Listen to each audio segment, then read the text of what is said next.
Let's talk about the dream. A full center, a thriving wait list, and a reputation so good, families are begging for a spot before their baby is even born.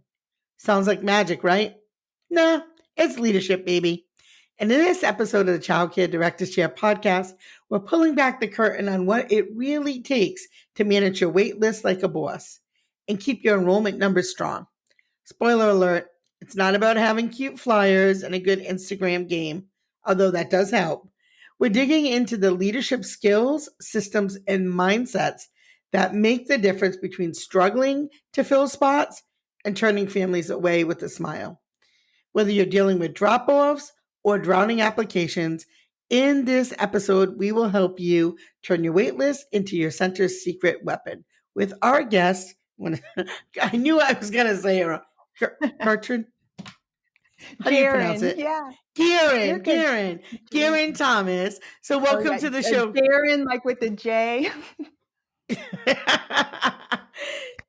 So welcome to the show, honey. Tell folks a little bit about yourself.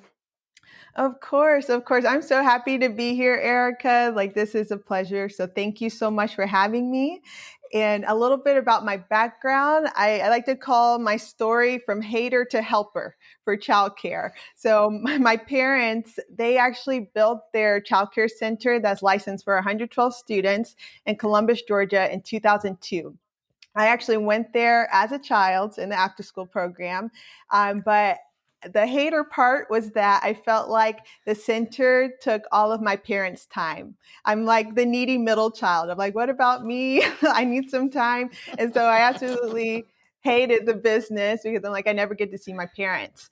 And so fast forward, I'm now living in Atlanta, Georgia. I have 2 kids of my own. I'm happily married. Today is actually our 11th anniversary. So super excited for that. But I started helping. I was actually working as a data scientist for a large retail company, and it was like my dream career. I always wanted to be that, but I still felt like I wasn't really walking in my exact purpose. And I remember just praying one day to God, like, Lord, what should I do? And I heard Him say, "Help your parents." And I immediately knew it was to help the center, and I felt resistance, like, wow, really? Are you sure? She's like, I just got But out it of was there. yeah.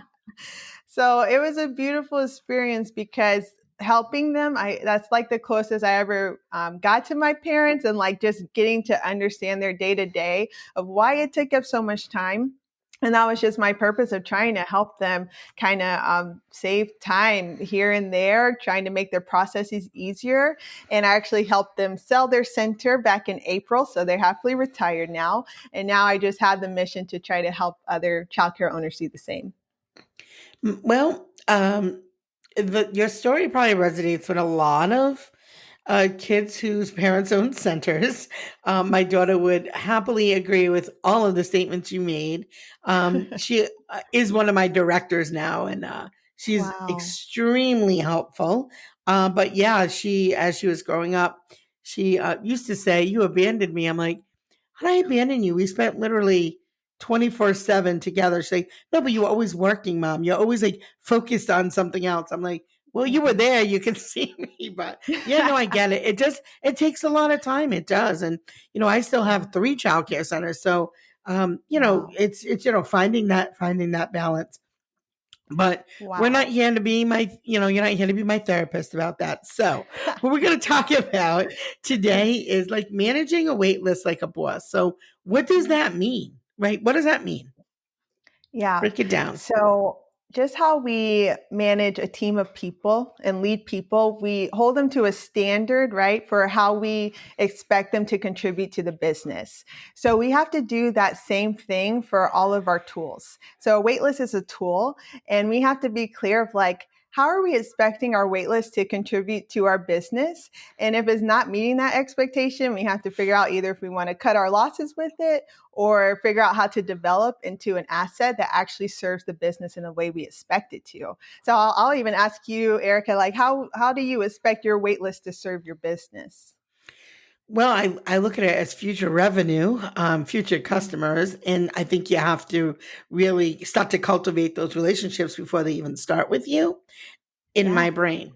But I will tell Yeah. you the truth is we are like a lot of other directors who have a wait list and it's like names on a paper and occasionally we'll check in with them. Hey, just check in. Because some Mhm. people, especially with infants, they'll come in before like the baby's even born. So, Yeah, yeah, yeah. sometimes that's, not always they don't really know when exactly they'll need you and all of that. Yeah. And I think multiple families will, or many families will put their names on multiple lists. And so here's really a way that you can set yourself apart, right? Because if I'm on 8 lists Yeah. and nobody contacts me but one who sends me an email every month, like, we're so excited, you're in trimester number 5, right? That's Mhm. not really 5, but you Yeah. know what I mean. Yeah, Yeah, yeah, so yeah. that's what I think when we say it out loud. Now, what I Yeah. think and what's always in practice could look like two different Yeah. things. Yeah. Yeah, I love that. I love that. So, you mentioned the wait list helps cultivate the relationship with your potential future customers, right? And help kind of protect your future revenue. Definitely an expectation we had of our wait list. And one of the biggest things was that we expected our wait list to make our enrollments easier and faster. So when we had an opening, we thought, okay, we'll just start calling our wait list and we'll be able to Hmm. fill the spot like that, but we actually found it was doing the opposite. Hmm. So, like, it was often easier to kind of take the family off the street, right? The one who just found you that day and Hmm. they're like, I need childcare right now. And so I actually got to a point where I like ditched our wait list because I'm like, I told my team, I'm like, hey, you see a spot in Pro Care and a family calls that day and they want the spot or they walk in for a tour, just give them the spot, because I'm like calling, one at a time on our wait list and like no one's answering the phone or like they don't Hmm. want to move their child from the center that they had to enroll in while they were waiting. And Hmm. so that's why I kind of got rid of it. But then I totally regretted that decision because like a couple of days later, I get a call from a family. They're like number 32 on our wait list. And the mom's like, hey, I've been waiting for like a year. How much longer is the wait? And I'm just like, oh my goodness. Like if she had called me just 2 days before, the Hmm. spot would have been hers, You would have been but like, I wasn't going to no. call through 30. Yeah. I wasn't going to call through like Yeah. 30 families to find her. So that's what kind of prompted of like trying to figure out a way I could like reach everybody on our wait list to find that family who's like ready to go, to kind of give them that opportunity before we're just taking like the families who just found us that day.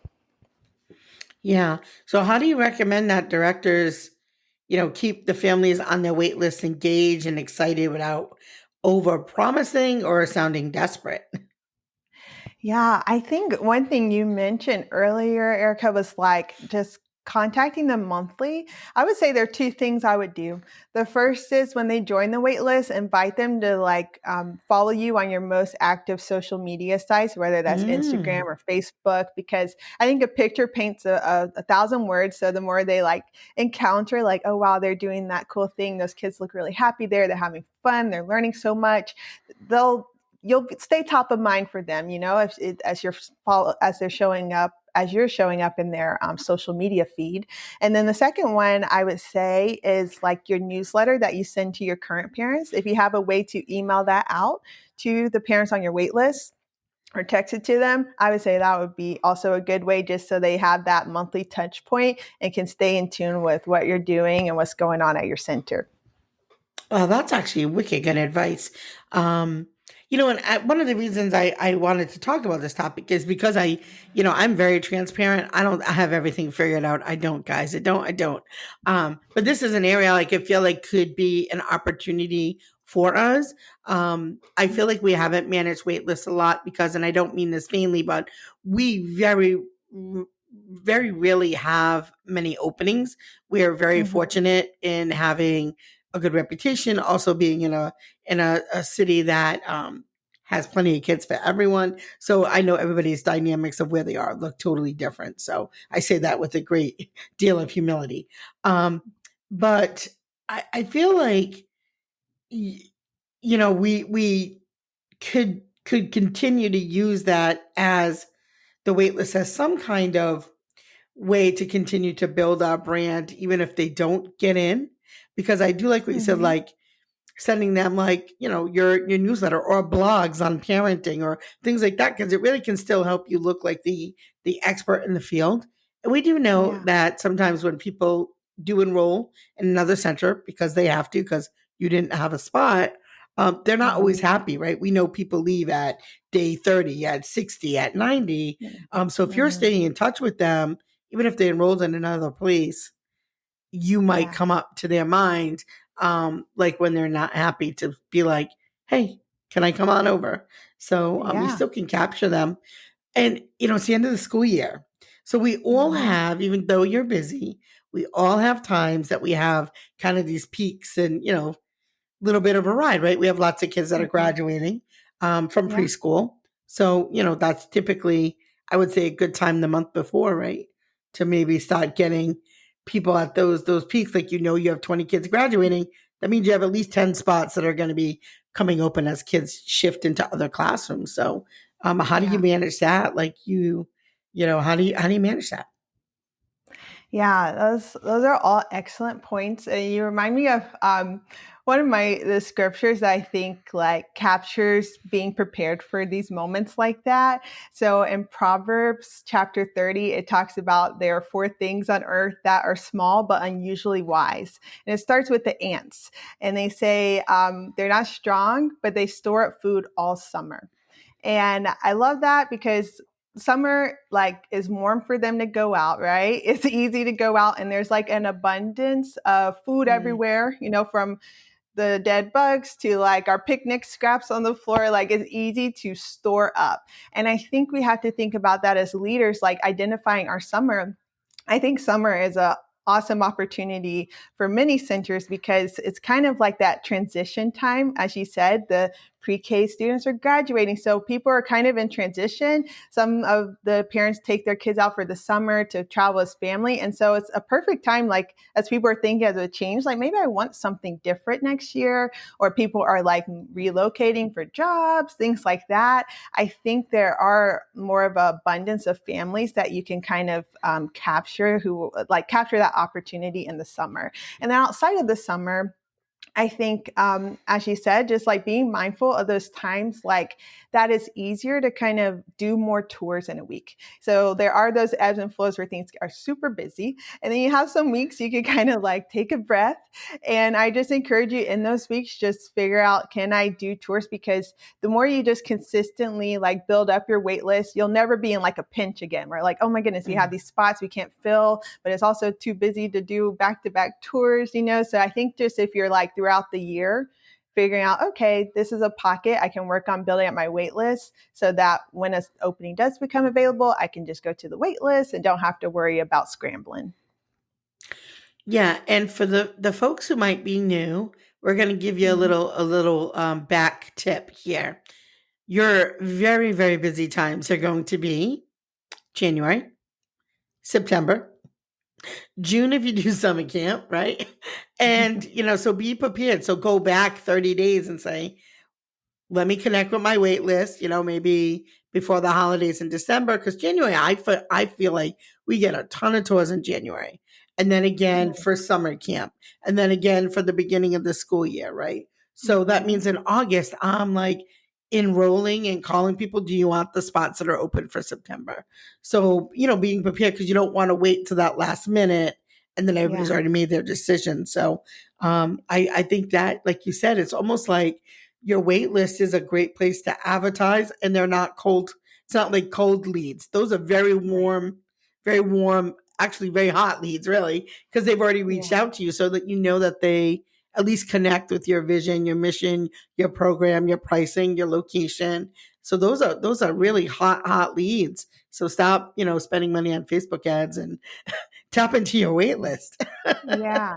Yeah. And I love you mentioned that of them being hot leads because it kind of, the thing about your wait list, you actually don't really know who's hot and who's cold on your wait list. So I would love to kind of talk about one of the mistakes I see like we made at our center and I see a lot of owners make. And the biggest one is that we've adopted the restaurant model of working through our wait list instead of the retail model. So I'll explain. So you show up to a restaurant that's really popular, And you pretty much have to add your name to their wait list, and they're like, cool, we'll call you in about 30 minutes to an hour when we have a table available. And you can reasonably expect to, okay, if I wait an hour, I'm going to get some food at this really nice restaurant. And so it works for them because the wait is predictable and it's not that long, right? I can wait an hour before I'm like starving and need to find another restaurant to eat at, and I'm no longer hungry, right? And so with our wait list, we start from the top, just like a restaurant. Like, let me call this person, and in our market. So our family center was located in Columbus, Georgia. We're right next to an Army base. We have a ton of move-ins, move-outs just with that, right? So even with that pros some complications on the wait list, like who's still even in town. So the one of the tips I want to recommend to childcare leaders is to instead of the restaurant model, adopt the retail model. So when you go on like Amazon and something you want to buy is out of stock, right? Then you can essentially say, please let me know when this is back in stock. Usually you can ask for an alert. And I think we have to do the same thing, so that's kind of what we do. We're like, ask for an alert. And then when Amazon has that thing back in stock, do you think that they're going to call an order on their wait list? Like, hey, do you want this thing? No, yeah, no, they're not calling an order, right? They're pretty much blast. They're going to email everybody at the same time, like, hey, it's back in stock, right? And the reason it works for that, because they knew some people who were waiting just went ahead and bought another product that was in stock, and they're happy with that one. But there are some people who were like, I really, really want this product and I want it now. And so when they get that back in stock alert, they're like ready to take action. And so I think that we have to start using that model, because we're not sure who is hot and who's cold on our wait list. There are some people, when they realize there's going to be quite a bit of a wait, they found another center and they're actually happy there, and they don't want to move their child. They're in a rhythm and it's great. Yeah. And so I think if we start contacting everyone on our wait list at the same time, that will help us connect with that person who is hot, who is like, I want it now. I've been waiting for this, like kind of treating it like that golden ticket in Willy Wonka and Willy Wonka and the Chocolate Factory, of like, yes, it's finally my time, And so that's who we want to connect with as quickly as possible. That is an amazing analogy. That was really good. That was good. If you didn't pay attention, rewind, hit the pause, go back. That was really, really great. So, thank you. let's talk about the connection between a strong brand and great customer experience in staying fully enrolled. Yes. So I would say the customer experience is going to influence your brand.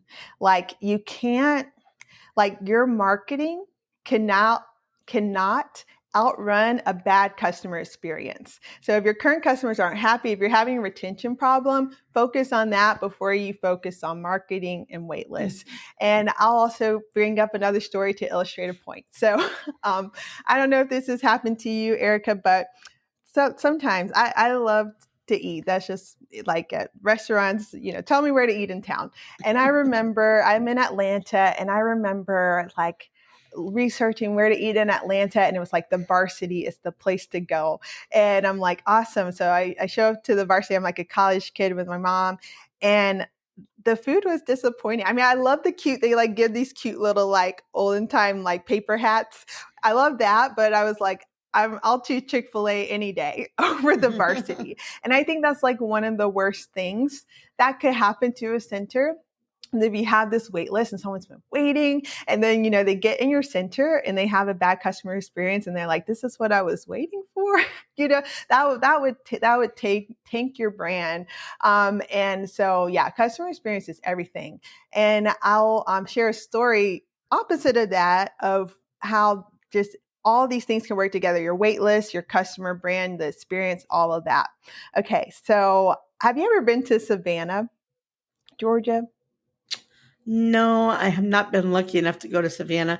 I only got to go to Atlanta once, and I went to the aquarium, and it was amazing. Oh, yes. love the aquarium. Dolphin show is Yeah, awesome if you haven't been. tell everybody Um, about that aquarium. yeah. So, okay. I mean, that's a perfect point. So, in Savannah, I just took a trip with my family, with my husband's family. And before I go to a place, like I said, I'm a foodie. I'm looking at where's the place to eat in this town? Like, where does everybody like to eat?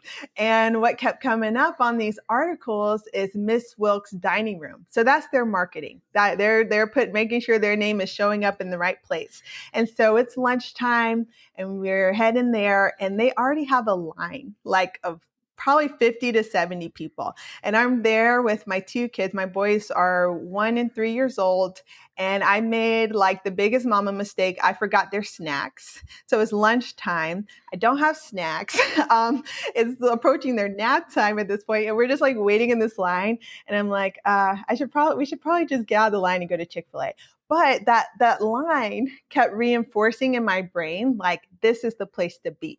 They must have something worth waiting for. And that's what a waitlist does for childcare centers as well. It triggers in the parent's mind, like, oh, if they have this like long wait list, they have something worth waiting for. So I'm like, we gotta push through. We gotta push through. Thankfully, my husband would like, walk around the stroller, calm them down. And then on top of that, not only with the line, because I was almost like about to give up, there was a family in front of us, and they could tell like my boys, they're getting antsy. They're not feeling the wait.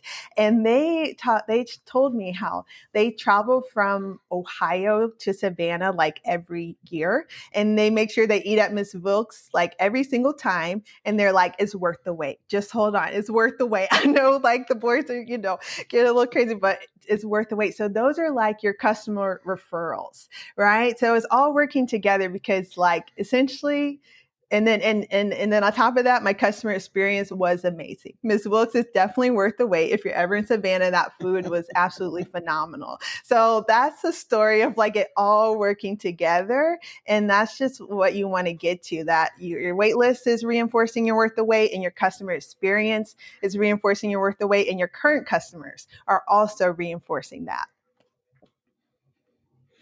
Yeah, great advice again. Great example. So, what's one thing that every director should do this week to strengthen their enrollment pipeline and clean up their wait list? Yeah, that's an excellent question. And one of the things I would say that I've started paying attention to more is, so I'm on Instagram and I'm seeing like childcare centers are doing phenomenal jobs, like posting about the awesomeness they're doing in their centers. But one of the things I've started to do is ask like my friends who are also moms with kids in childcare, just like myself, just like trying to understand, like, how do they start their childcare search? What are the most important factors to them? And so far, we've all started our search with like childcare centers near me or daycare near me. And when I go on Google, it's surprising. It's like maybe 2 out of 10 centers have a really nice professional looking picture on Google. The rest are like relying on like the street view that Google took from like some drone or Yeah. something. And it's never a flattering picture at all. It really isn't. Some of them just have like, you can tell it's outdated pictures, and some are stock photos, and stock can be fine. But I would say like that would be the one tip. It's just to like do an inventory of your Google profile, Mm, because that is like where a lot of parents are encountering your brand first. And you mhm. want to make sure you're having the best first impression there. And just like when you're meeting someone for the first time, like just like a warm smile always makes a great first impression. So I actually believe like having like pictures of actual people, like your teachers, director, like Mhm, smiling with the child as your profile pic on Google, that's awesome. And then like your second picture should be like a nice professional picture of your building. But always mhm, with the people, that's my favorite thing. Like as a mom, I'm just like, oh, I love seeing like the happy kids, like they look happy mhm. there. Yeah, great advice. So, give us a little inspiration. Like, do you have a favorite story of a program that turned things around and went from struggling to thriving thanks to better wait list and enrollment strategies? Yeah, I love this question, Erica. And I would say that for people to stay tuned on that, because this is like the beginning of a journey of trying to help centers with their wait list. But I will share that before my parents sold their center, like I said, I was on a mission to try to figure out our wait list thing and try to fix some of the issues we had in our wait list. And when I couldn't find a software that did what I wanted it to do, essentially. One, be able to text all of the families on our wait list at the same time. And text was important to me because I'm one of those people where like my email inbox, like I subscribe to everything. Like if you're offering a freebie, I'm giving you my email often. So I have like, no lie, 40,000 unread emails. And I just get so many a day. And so it's just so cluttered. So it's so like if I'm getting an email, there's a high chance it won't be seen. And there's like research that backs it up that like I think email has like a 20% open rate, whereas texts are like 80%. So if you open my text, like all of them are read. So I wanted to be text to the parents because I was like, that will probably have the highest chance of being seen by the parents. The second thing I wanted it to do, I wanted it to essentially let the parents know like how long our wait list is. So that was creating the effect I mentioned at Miss Wilkes Center about like how seeing that line reinforced we have something worth waiting for. So one of the things that I see childcare centers do is they like parents have no idea how many people are on the wait list. So they think that, so they're not really seeing like, oh, this must be a very highly desirable center because they might think I might be the only one on the wait list without seeing that number. So I wanted a system that let the parents know like, hey, you're number 55 on our wait list so that it showed in their brain like, oh, there are a lot of other parents that want this. This must be really exclusive and really valuable to get in this center. The third thing that I wanted it to do was to get some skin in the game. So what I mean by that is essentially there's this famous saying that people who pay attention. And so essentially, if you have parents make a financial commitment to being on your wait list, whether it's adding like depositing a percentage of the first week's tuition or like your enrollment fee, or we even implemented a cool feature called a priority fee for parents who wanted to like learn about our openings in advance of everybody else. Pretty much getting parents on your wait list to pay, that's going to ensure that they are paying attention to when you have an opening. And so I say all that to say, I wanted all that. I couldn't find it anywhere. My husband, he actually works as a software engineer. That's his day job. But for an entire year, because he's a great husband, he's amazing. He built me the software that I wanted. We named it Simplest, kind of like combining simple and catalyst together, and to do all this and fix all the mistakes. So when we were able to test it out very briefly, just in the middle of trying to sell my parents' business, within 5 minutes of texting everyone on our wait list, and these are people we hadn't sent a newsletter to, we hadn't contacted them in months only, honestly, like they were very cold. But we got a response back in like 5 minutes from a parent who was interested in the spot. And I forgot what place in line, and we didn't really get a lot. I don't think we got anyone else who responded, but that was just an example of the power of like, if you contact your waitlist correctly, it can be a valuable asset to you. So I'll just share that story, but there's definitely more to come. Awesome. Awesome. Well, thank you so much for being such a great guest. For the directors out there, if you've been treating your wait list like a dusty filing cabinet instead of a golden ticket, it's time for your leadership to glow up. You heard our guest. Staying full isn't luck, it's strategy. So here's your challenge this week. Audit your wait list. Make one connection call. Take one small step toward building your enrollment system that actually works. And hey, don't gatekeep your growth. Share this episode with another director who needs a little enrollment pep talk. We're in this together. Now go lead with purpose, power, and maybe a little fuller enrollment. Thank you so much for tuning into the Child Care Directors Chair podcast. I'm your host, Erica Saccoccio, tuning out. Have a great day. Bye. You did great. I'm so